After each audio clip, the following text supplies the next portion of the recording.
ഞാൻ രാത്രി നോക്കുമ്പോൾ ഒരു ഒച്ച കേട്ടായിരുന്നു. നോക്കിയപ്പോൾ ജനല് തുറന്ന് നോക്കിയപ്പം ഈ കൂട് കിടന്ന പടയ്ക്ക് ഒച്ച കേട്ടു. നോക്കിയപ്പോൾ ഉണ്ട് കൂട്ടിന്ന് ഇവിടുന്ന് കടുവ ഇതിനെ പിടിച്ച് തള്ളേനെ കൊന്നേച്ച് ഇങ്ങോട്ട് മാറിപ്പോവുക.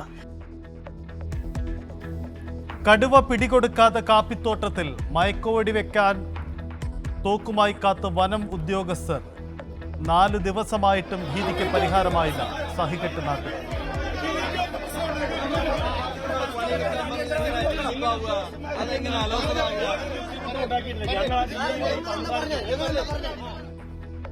ഇന്നു തന്നെ കടുവയെ പിടിക്കാനാണ് ശ്രമിക്കുന്നതെന്ന് വയനാട് DFO. നിലവിൽ ഒരു കാപ്പിത്തോട്ടത്തിലാണ് ഇത് കണ്ടിരിക്കുന്നത്. അതുകൊണ്ടാണ് ഞാൻ പറഞ്ഞത് കാപ്പിത്തോട്ടത്തിൽ ഓപ്പൺ ഡാർട്ടിംഗ് എന്ന് പറയുന്നത് ദുഷ്കരമായിട്ടുള്ള ഒരു കാര്യമാണ്. നമുക്ക് തുറസായിട്ടുള്ള ഒരു സ്ഥലത്ത് കിട്ടുകയാണെങ്കിൽ തീർച്ചയായിട്ടും അതുമായിട്ടുള്ള ബന്ധപ്പെട്ടുള്ള കാര്യങ്ങൾ ഇന്ന് ചെയ്യുന്നതായിരിക്കും. ബോബി ചെമ്മണ്ണൂരിന് ജാമ്യം നൽകാമെന്ന് ഹൈക്കോടതി. ഉത്തരവ് ഉച്ച കഴിഞ്ഞ് 3:30. ഹണി റോസിനെ കുറിച്ചുള്ള പരാമർശത്തിൽ ദയാർത്ഥമില്ലെന്ന് പറയാനാകില്ലെന്ന് കോടതി. പരാമർശം പിൻവലിക്കുന്നതായി അറിയിച്ച ബോബിയുടെ അഭിഭാഷകൻ.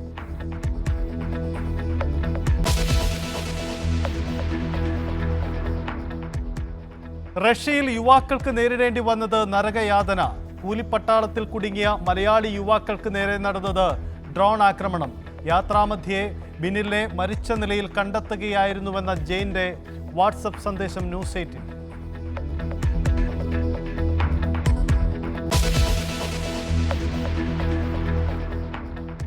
വയനാട് ഉരുൾപൊട്ടലിൽ കാണാതായവരെ മരിച്ചവരായി കണക്കാക്കും.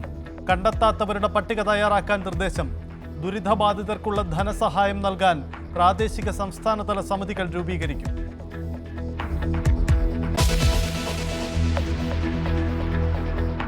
നിലമ്പൂരിൽ തെരഞ്ഞെടുപ്പ് ചൂട്. ചർച്ചകൾ ആരംഭിച്ചു. അൻവർ രാജിവെച്ച ഒഴിവ് ഇന്ന് തെരഞ്ഞെടുപ്പ് കമ്മീഷനെ അറിയിക്കും.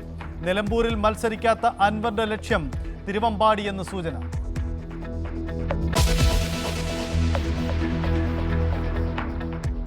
മകരജ്യോതി ദർശിക്കാൻ വൻ ഭക്തജന തിരക്ക്. സന്നിധാനത്തേക്കുള്ള തീർത്ഥാടക പ്രവാഹം തുടരുന്നു.